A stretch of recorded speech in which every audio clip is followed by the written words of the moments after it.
자, 이 시간 하나님께 주신 말씀 우리 함께 보도록 하겠습니다. 오늘 주신 말씀은 민수기 32장 1절부터 19절까지 말씀입니다. 민수기 32장 1절로 19절까지 말씀 보겠습니다. 말씀을 봉독하겠습니다.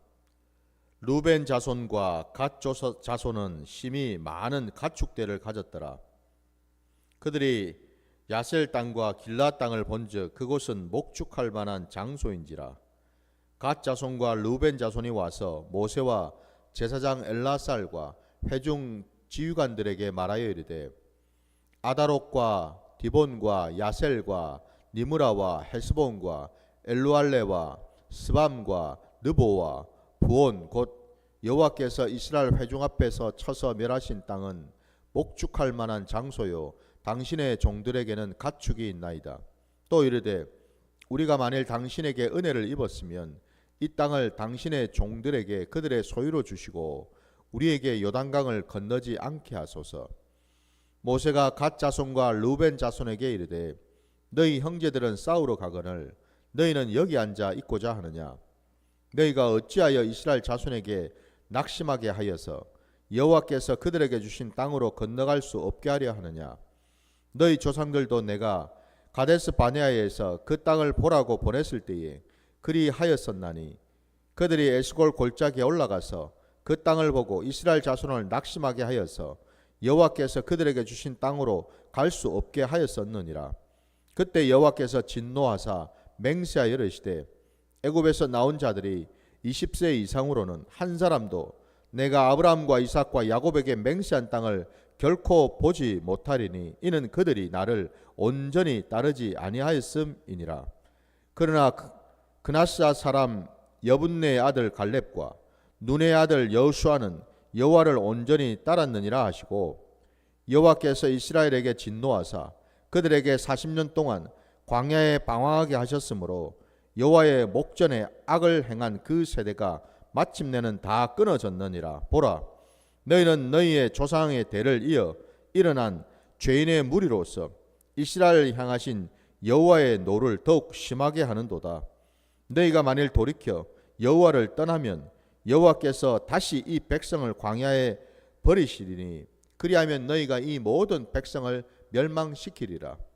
그들이 모세에 가까이 나와 이르되 우리가 이곳에 우리 가축을 위하여 우리를 짓고 우리 어린 아이들을 위하여 성읍을 건축하고 이 땅에 원주민이 있으므로 우리 어린 아이들을 그 견고한 성읍에 거주하게 한 후에 우리는 무장하고 이스라엘 자손을 그곳으로 인도하기까지 그들의 앞에서 가고 이스라엘 자손이 각기 기업을 받기까지 우리 집으로 돌아오지 아니하겠사오며 우리는 요단 이쪽 곧 동쪽에서 기업을 받았사오니 그들과 함께 요단 저쪽에서는 기업을 받지 아니하겠나이다. 아멘. 자, 오늘 우리에게 주신 이 말씀을 가지고 허물 많은 그리스도인이라는 제목으로 말씀을 증거코자 합니다. 허물 많은 그리스도인이라고 제가 제목을 붙였습니다. 오늘 우리가 읽은 이 본문에 보면 이스라엘의 그 12지파 중에서 루벤 지파와 갓 지파가 나오죠. 근데 그들에게는 가축이 많았다라고 되어 있습니다. 근데 가축이 많다 보니까 아무래도 그 가축들을 키울 만한 목초지가 있어야 되겠죠, 그죠? 물도 있어야 될 것이고.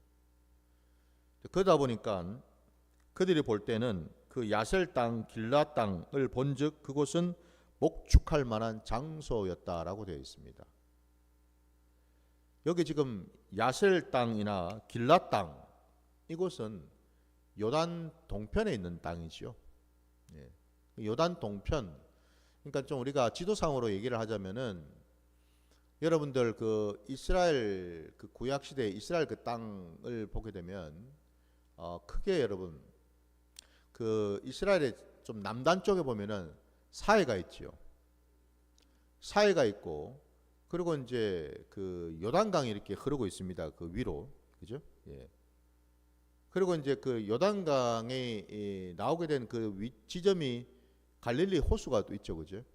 그러니까 거꾸로 역으로 얘기하자면은 그 위쪽 지역, 이스라엘 백성들의 그 땅이라고 할 수 있는 그 위쪽 지역 위에 보면은 그 갈릴리 호수로부터 시작해 가지고 그 호수로부터 발원해서 이렇게 요단강이 쭉 흘러나오고, 그리고 그 요단강 그 끝자락 마지막 그 지점 쪽에 이제 사해로 또 흘러 들어가게끔 이렇게 되어 있습니다.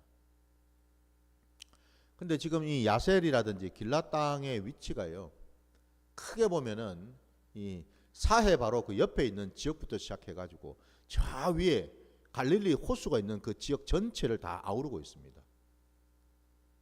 이해가 되십니까, 여러분? 머릿속으로 한번 지도를 그려보시기 바랍니다. 바로 그쪽에 이제 요단 강이 흐르는 바로 이제 그 동편 땅이다라고 보시면 돼요. 근데 우리가 알고 있는 것처럼 하나님이 약속하신 젖과 꿀이 흐르는 땅은 가나안 땅이죠, 그죠? 예. 가나안 그 땅은 어느 곳입니까? 정확하게 얘기하자면은 요단 서편 쪽이죠, 그죠? 예. 동편이 아니라 서편 쪽에 있는 땅들입니다.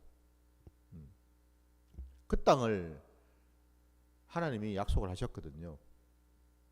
근데 지금 먼저 이 루벤 지파와 갓 지파는 그 자신들이 가지고 있는 이 가축들이 많고, 그리고 오늘 우리가 읽은 본문에도 그들이 얘기하고 있는 것처럼 그들의 어린 아이들, 자녀들을 위해서 모세에게 그리고 그 회중 지도자들에게 찾아가서 얘기를 하지요. 우리에게 이 그 요단 그 동편에 있는 그 땅을 달라고요.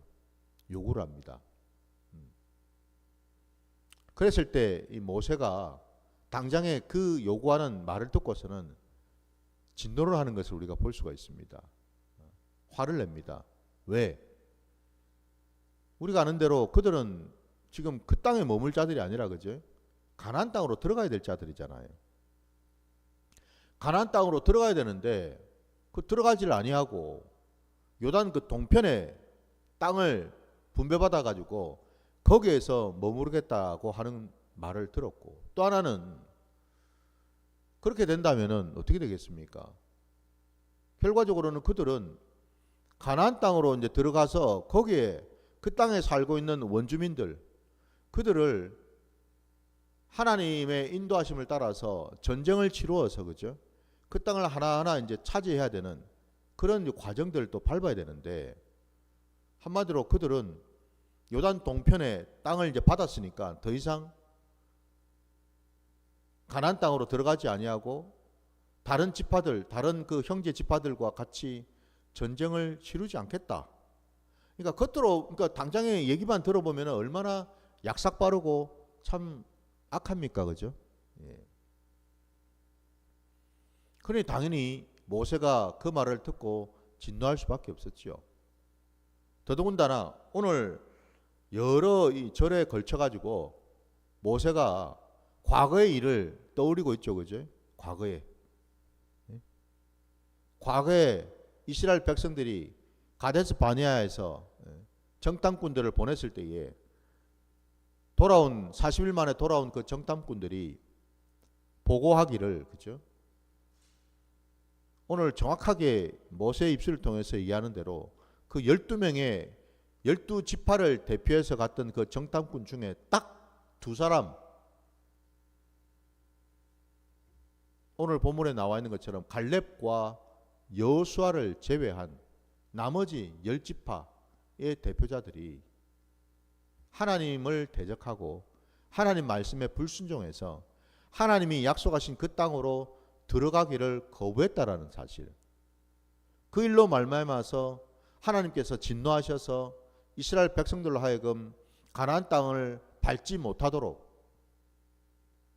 징계를 하셨고, 결국 20세 이상의 그 당대에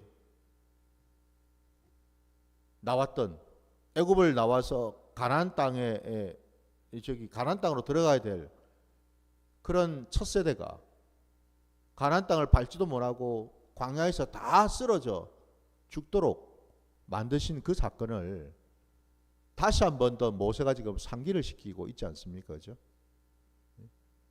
그때 너희의 조상들이 그렇게 불순종하고 패역을 해가지고 결국 가나안 땅을 밟을 수 있었음에도 불구하고 밟질 못하고 40년을 광야에서 이렇게 떠도는 신세가 되었는데, 그것도 모자라서 이제는 그의 자손들인, 오늘 본문에 보면 여러분 참 그 표현이 여러분 다시 한번 보시면은요 이렇게 기록되어 있습니다.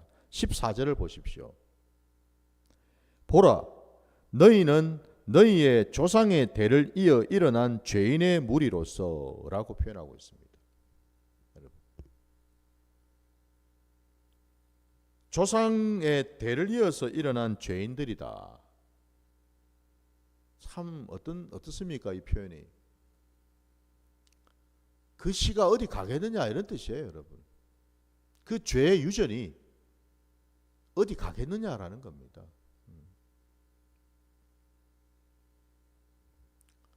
참 이걸 이 표현을 우리가 볼 때에 참 우리의 조상들이 죄인이었고 하나님 앞에, 근데 그들의 그 자손들, 죄인으로부터 나온 그 자손들도 어쩔 수 없이 죄를 지을 수밖에 없는 죄인이라는 사실이죠. 저도 참 이 표현을 묵상하면서 참 그렇구나. 사람은 하나님을 만나서 그리스도의 그 십자가의 그 공로 아래 들어가지 않으면 결국 우리의 정체성은 죄인이 될 수밖에 없구나. 내 부모가 죄성을 가지고 나왔고 나 역시도 그 부모로부터 나왔으니 나도 죄인일 수밖에 없구나. 그걸 뼈저리게 느끼죠, 그죠? 느낀다라는 겁니다. 그러니까 이 일을 통해서 모세가 정확하게 이스라엘 백성들의 그 정체성을 얘기를 하고 있거든요. 물론 그 뒤에 모세가 한 말 그 뒤에 이 르벤 지파와 갓 지파가 아니라고, 우리가 그런 의도로 말씀드린 게 아니다라고 얘기를 하죠. 다시, 그죠? 우리가 말한 의도는 다름이 아니라 가축도 많고 어린 아이들도 있고 하니까 우리가 먼저 이 요단 동편에 있는 이 땅을 분배받아서 거기에서 가축을 위한 우리도 짓고 아이들을 위한 성도 쌓아가지고 만들어 놓고 우리가 앞장서서 우리가 전쟁에 참여하지 않겠다라는 게 아니고 가나안 땅을 가지 않겠다라는 말이 아니고 우리가 앞장서서 형제들보다 다른 지파들보다 먼저 앞장서서 나아가서 전쟁에 참여하겠습니다. 그리고 나머지 다른 지파들이 땅을 분배받을 때까지, 모든 지파가 땅을 다 분배받을 때까지 우리는 끝까지 싸우겠습니다. 지키겠습니다. 그 자리를. 그리고 나머지 모든 지파들이 가나안 땅의 땅들을 다 분배받고 나면 그제서야 우리는 원래 우리가 분배받았던 그 요단 동편 땅으로 돌아가겠습니다. 그 얘기를 한 거죠, 그죠? 예. 그래서 오늘 우리가 읽은 본문 뒤에는 모세가 이제 그 사실을 정확하게 알고서 허락을 하지요. 백성들 앞에서 맹세를 하게 하고 허락을 합니다. 그 땅을 줍니다, 여러분. 물론 우리가 볼 때는 여러분 르벤 지파나 갓 지파가 뭐 한 얘기가 일리가 있죠. 그 상황 속에서 어쨌든 땅을 받아가지고 먼저 필요한 조치를 취해놓고 그런 다음에 다른 여러 지파와 함께 전쟁에 참여해서 자기들은 땅을 받았지만은 그럼에도 불구하고 아직 하나님이 약속하신 그 땅, 다른 지파들이 받아야 될 그 땅은 아직 분배받기 전이니까 자기들이 앞장서서 그 일을 하겠다, 전쟁에 참여하겠다 라고 하는 그 말은 상당히 일리가 있어요. 근데 그럼에도 불구하고 오늘 제가 오늘 말씀을 묵상하면서 깨닫게 된 것은요,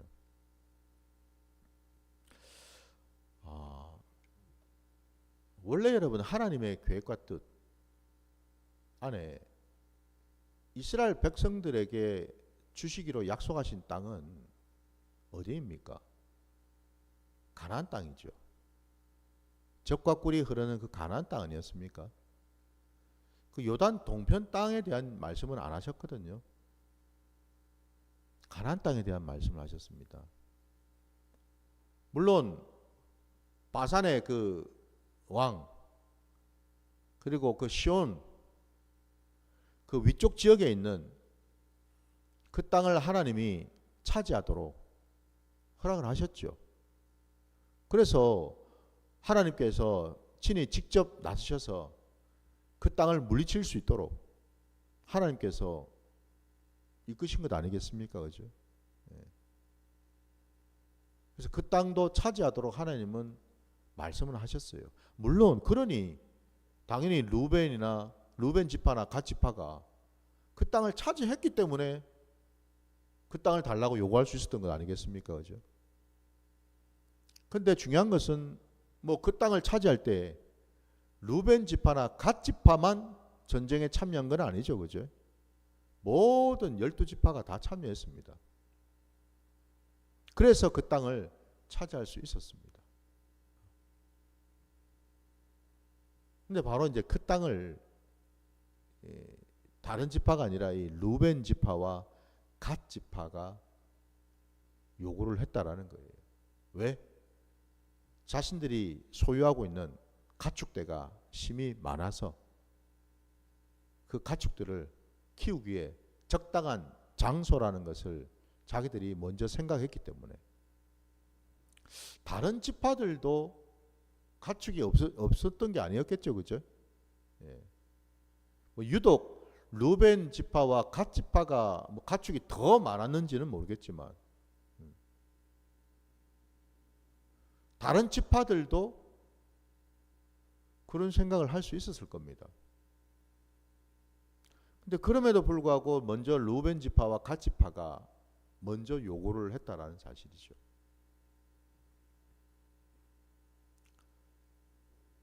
여러분, 이스라엘의 12지파가 여러분 어떤 자들입니까? 우리 계시록에도 보면은 하나님께서 인친 백성들, 그 마지막 때에 하나님께서 친히 인을 쳐주신 그 백성들 14만 4천이라는 백성들이 있죠. 그죠? 있습니다. 근데 그 14만 4천이라고 하는 하나님의 택하신 그 백성들, 그들의 숫자를 우리 생각을 해보면 그게 단순히 여러분 그냥 14만 4천은 아니죠. 숫자가 그렇다는 말이 아니죠. 그죠? 뭐 신천지와 같은 이단들이 액면 그대로 글자 그대로 14만 4천이라는 숫자 노름에 빠져가지고 이단이 지금 되어 있는데 그 14만 4천이라는 것이 그냥 단순한 그냥 글자 그대로 숫자로 14만 4천이 아니죠. 상징적인 수죠. 그 14만 4천에는 구약의 12지파와 그리고 신약의 예수 그리스도의 그 12사도들을 곱한 수죠. 거기에 하나님의 수인 천을 합쳤을 때 14만 4천이 나오는 것 아닙니까? 그 말은 이것은 뭡니까? 구약의 백성과 신약의 백성이 하나님은 함께 택하시고 부르신 자들이다라는 거죠. 그죠? 예. 근데 그럼에도 불구하고 이스라엘에 그러면은 그 구약의 12지파 그들의 면면을 살펴볼 때에 과연 이들은 그리고 오늘 이 신약시대에 예수님의 그 12명의 그 제자들의 면면을 또 우리가 살펴볼 때에 정말 하나님이 택할 만한 어떤 조건이나 자격이 있었는가? 그만한 그릇이 되어서 그들을 택했는가? 그들을 세웠는가? 라고 우리가 반문해 본다면 전혀 그렇지 않다라는 사실이죠. 여러분. 전혀 그렇지가 않습니다. 참으로 말 많고 탈 많고 허물 많은 그런 자들이었다라는 거죠. 당장 여러분 이스라엘의 12지파 그 야곱 이스라엘의 그 아들들이 어떻게 나왔고 그리고 그들이 어떤 삶을 살았고 그것만 우리가 지켜보더라도 우리가 알 수 있지 않습니까? 당장에 오늘 여러분 이 루벤 같은 경우만 보세요. 여러분. 루벤은 야곱의 장자였잖아요. 갓은 야곱의 7번째 아들이었습니다. 근데 루벤은 어떤 짓을 저질렀습니까? 먼저는 아버지의 아내, 물론 계부이긴 하지만 아버지의 침상을 더럽힌 자 아니었습니까?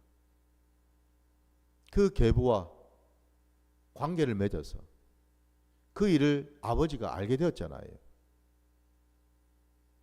패륜이죠, 패륜. 그렇지 않습니까, 여러분? 패륜을 저지른 자예요. 마찬가지로 여러분, 갓은요, 레아의 몸종에서 나온 아들 아닙니까, 여러분? 레아가 왜 자신의 그 몸종을 통해서 자식을 낳았겠습니까? 다름이 아니라 인간적인 욕심 때문이었죠. 남편인 야곱을 사이에 두고 동생이었던 라헬과 경쟁 관계였잖아요. 그죠? 레아는 야곱을 얻기 위해서 그리하지 않았습니까? 물론 여러분 이거를 우리가 또 영적으로 분별할 수 있겠지만은 당장에 지금 성경 말씀에 나오는 있는 그대로 말씀을 지금 드리는 거예요. 그렇지 않습니까, 여러분? 인간적인 정욕과 인간적인 욕심, 시기와 질투 속에서 나온 자식 아닙니까? 그러니 한번 보십시오, 여러분. 아버지 야곱도 어머니인 레아도 라헬도 마찬가지겠죠. 따지고 보면 모두가 다 허물 많고 죄가 많은 그런 자들이잖아요. 그죠? 우리 하나님께서는 우리를 택하고 부르실 때에 오늘 이 신약시대에 구약시대에 이스라엘의 12지파뿐만 아니라 오늘 이 구약의 말씀을 통해서 우리는 또 신약시대를 살아가는 우리의 신앙과 믿음을 돌아봐야 되니까 그 관점에서 우리가 얘기하자면은 이 신약시대에 예수님이 이 땅에 오셔가지고 저와 여러분을 구원해 주신 그 사실을 믿으십니까? 그렇다면 여러분 단도직입적으로 물어서 주님이 누구를 위해 오셨습니까? 이 땅에 의인을 위해서 오셨습니까? 건강한 자를 위해서 오셨습니까? 의인을 구원하시기 위해서 오셨습니까? 건강한 자를 회복시키시고 구원하시기 위해서 오셨습니까? 아니죠, 그죠? 예수님이 이 땅에 오셔서 구원하시고 치유하시고 회복시키셨던 자들은 모두 한결같이 다 죄인이었고 병든 자들이었습니다. 맞습니까, 여러분?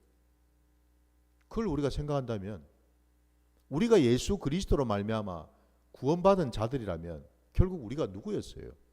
예수 믿기 전에 우리는 다 죄인이었고 우리는 다 온전치 못한 병든 자들이었다라는 뜻 아닙니까, 여러분? 맞습니까, 여러분? 이게 여러분 불편하십니까, 이 얘기가? 마음에 불편하신가요? 아닌데 나는 건강한데, 나는 의인인데 죄 없이 살았는데. 그렇다면 그 사람은 지금 예수를 알 수가 없죠. 예수를 믿을 수가 없죠. 예수 그리스도 안으로 들어갈 수가 없죠. 그죠?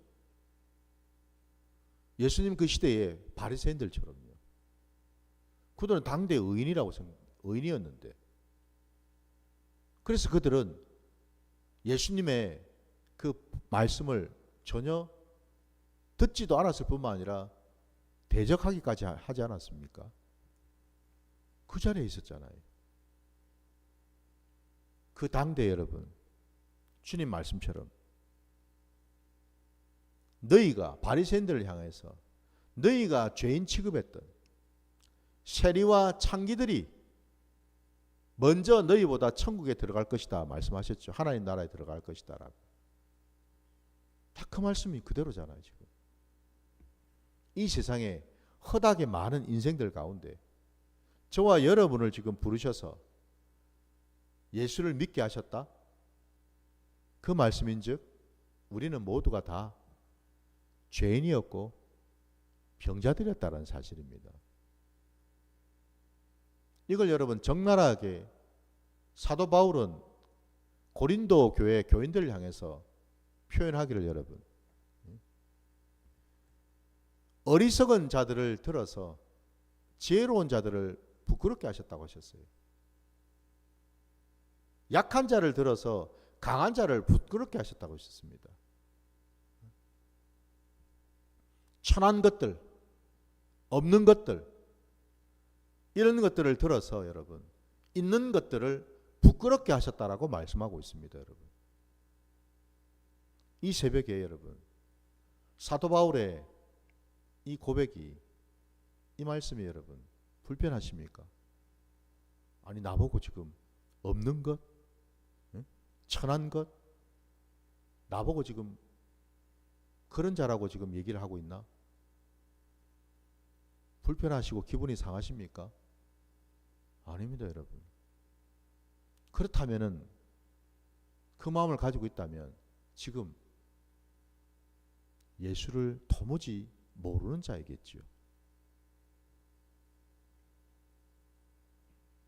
우리는 원래 여러분 그런 자였습니다. 오늘 본문에 이 루벤이나 갓지파처럼 여러분 참 그 태생부터가 살아온 삶이 그다지 여러분 의롭고 깨끗하고 정직하고 거룩한 그런 삶이 아니었다는 사실이에요. 그럼에도 불구하고 하나님께서는 이런 자들에게도 은혜를 베풀어 주셨다라는 사실이지요. 여러분 이게 우리 기독교 신앙입니다. 사실은 아무런 은혜를 받을 만한 건덕지가 없어요. 하나님의 긍휼하심을 받을 만한 그 어떤 자격도 조건이 없어요, 여러분. 그냥 우리는 하나님의 진노의 그 잔을 마실 수밖에 없는 악한 자들, 죄인이었다라는 사실, 그밖에는 없다라는 거죠. 그런데도 놀랍게도 하나님은 당신의 택하심으로 온전한 그 주권으로 야곱을 택하셨고 이스라엘의 그 12지파를 택하셨고 이 신약시대에 교회인 저와 여러분을 택하신 줄 믿습니다. 이게 은혜입니다, 여러분. 제가 드리고 싶은 말씀은 결론은 이거예요. 아니 목사님 오늘 본문 말씀에 내용은 얘기를 안 하고 뭐 엉뚱한 소리를 자꾸 하십니까? 오늘 이 말씀을 여러분 찬찬히 다시 한번 묵상을 해보시기 바랍니다. 이 말씀이 단순히 그냥 구약시대에 루벤과 갓지파에 대한 얘기인지를 그게 아니라는 거예요, 여러분. 오늘 이 시대를 살아가는 저와 여러분에게 오늘 이 말씀이 내게 어떤 의미로 와닿는가? 우리에게 뭘 깨닫게 주시려고 오늘 이 새벽에 이 말씀을 주셨는가? 흔히들 얘기를 합니다, 여러분. 초신자 때에는 그야말로 하나님의 은혜를 처음 체험하고 그 은혜에 감격했을 그때 눈물 콧물 쏟으며 감사하고 모든 것이 하나님의 은혜라고 고백했던 그 입술이 딱 교회 생활한 지 10년이 지나고 나면 뭐 10년이나 갈 것도 없겠지요. 언제 그랬냐는 듯이 돌변해서 바리새인이 되어버리더라는 겁니다. 도끼 눈을 뜨고 마치 내가 처음부터 교회 들어오기 전부터 내가 의인이었던 것처럼 행세하고 의인인 것처럼 마치 내가 바리새인들처럼 되어가지고 내가 다 아는 것처럼 다 경험한 것처럼 교만을 부리고 정죄하고 판단하고 비판하고 있는 그 모습 여러분. 여러분 우리가 언제부터 그런 모습이었습니까? 언제부터 우리가 뭘 봤다 그러고 들었다 그러고 경험했다고 언제부터 그랬습니까 여러분? 교만하기 짝이 없지요. 하나님이 보실 때 얼마나 참 가소롭겠습니까? 얼마나 가정스러우시겠어요 여러분. 네가 언제부터 그렇게 잘났고 언제부터 그렇게 똑똑했고 언제부터 네가 그렇게 고귀했고 높은 자리에 있었는지. 저도 여러분도 여러분 사도 바울의 그 고백을 우리가 깨달아야 될 줄 믿습니다. 바울이 뭐라고 고백합니까? 내가 그렇게 많은 자들에게 복음을 전가하고 난 이후에 내가 그 복음에서 끊어질까 두렵다라고 그는 고백하지 않습니까? 그죠? 이걸 우리가 알아야죠. 하나님의 말씀을 받을 때에 우리의 신앙의 자리에서 우리가 날마다 해야 될 작업은 뭘까요? 십자가에서 나를 쳐서 죽이는 것밖에 없다는 사실입니다. 그러지 않으면은 우리는요 여전히 우리의 옛자는 남아있기 때문에 우리의 본성은 영락없이 드러나게 돼 있죠. 그죠? 우리는 원래 태어나기를 교만한 자로 태어났습니다. 태어나기를 시기 질투하는 자로 태어났다고요 여러분. 태어나기를 여러분 낮은 자존감을 가지고 태어났다고요.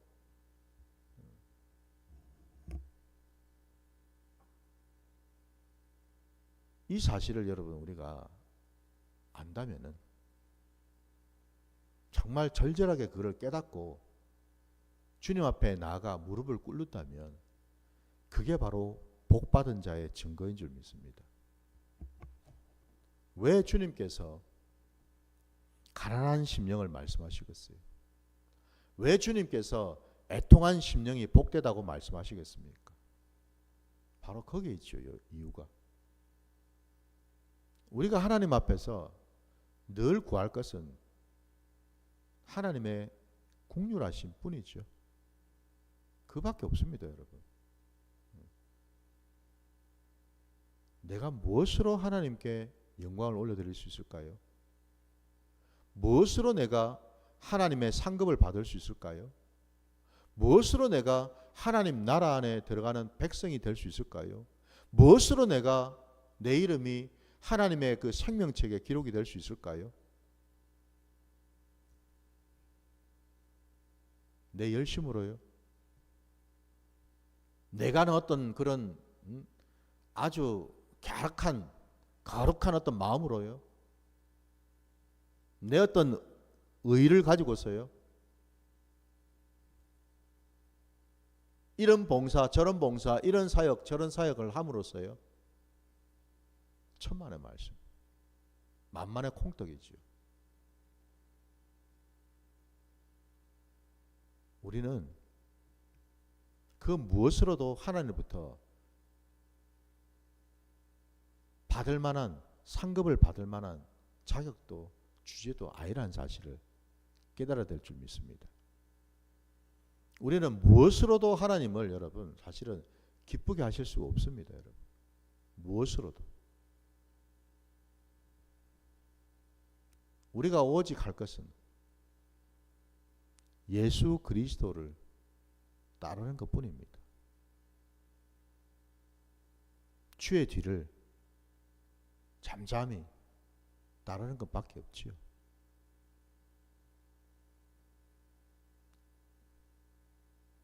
날마다 주와 함께 죽고 주와 함께 다시 사는 그 일을 행할 때에 비로소 하나님께서 우리를 기뻐 받으실 줄 믿습니다. 부디 여러분, 우리는 많은 사람들이 이렇게 얘기합니다. 겸손하라고. 겸손하라고 얘기를 합니다. 저는 분명히 말씀드립니다. 겸손이 뭡니까, 여러분? 겸손이라는 것은 내가 무언가 있을 때 없는 척 하는 게 겸손이죠. 내가 뭔가 됐을 때 안 된 것처럼 하는 게 겸손이죠. 그죠? 이게 겸손이잖아요, 여러분. 내가 뭐 가진 게 있어요. 내가 부자란 말입니다. 근데 부자 행세하지 않고 마치 그죠? 없는 사람처럼 행세하는 이게 우리는 겸손이라 생각하잖아요. 내가 많이 배웠어요. 근데 내가 마치 아무것도 모르는 사람처럼 행동하는 걸 우리는 겸손이라 생각하잖아요. 틀렸습니다. 중요한 것은요, 여러분. 첫 단추부터가 잘못 끼워졌다고요. 우리는 본래부터 여러분 아무것도 가진 게 없는 자들입니다. 그 말이 뭐죠? 겸손할 것도 없다라는 겁니다, 여러분. 뭔 겸손할 게 있습니까, 여러분? 뭔 가진 게 있다고? 뭔 내세울 게 있다고? 뭔 주장할 게 있다고? 겸손할 끈덕기조차도 없는 자들 아닙니까, 우리는 여러분? 그러니 겸손하라는 말 자체가 틀렸다고, 여러분. 우리는 겸손할 것도 없어요, 여러분. 이 냉정한 사실을 깨달아야 되는 줄 믿습니다. 우리가 이 땅을 살아갈 때에 우리가 또 구하고 또 구하고 또 구할 것은 하나님 아버지, 저는 무익한 종일 뿐입니다. 저는 하나님 아버지의 긍휼하심만을 구할 뿐입니다. 하나님의 긍휼하심이 아니면 나는 살 수 없는 자입니다. 그것만 구하시기 바랍니다. 그게 은혜입니다. 부디 저도 여러분도 이 새벽에 날마다 하나님의 긍휼하심을 구하고 그 은혜 아래에 들어가시는 복된 자들 되시기를 주의 이름으로 축원합니다. 자, 주님 가르치신 기도로 예배를 마치겠습니다. 하늘에 계신 우리 아버지여, 이름이 거룩히 여김을 받으시오며 나라가 임하시오며 뜻이 하늘에서 이루어진 것 같이 땅에서도 이루어지이다. 오늘 우리에게 일용할 양식을 주시옵고 우리가 우리에게 죄 지은 자를 사하여 준 것 같이 우리 죄를 사하여 주시옵고 우리를 시험에 들게 하지 마시옵고 다만 악에서 구하시옵소서. 나라와 권세와 영광이 아버지께 영원히 있사옵나이다. 아멘.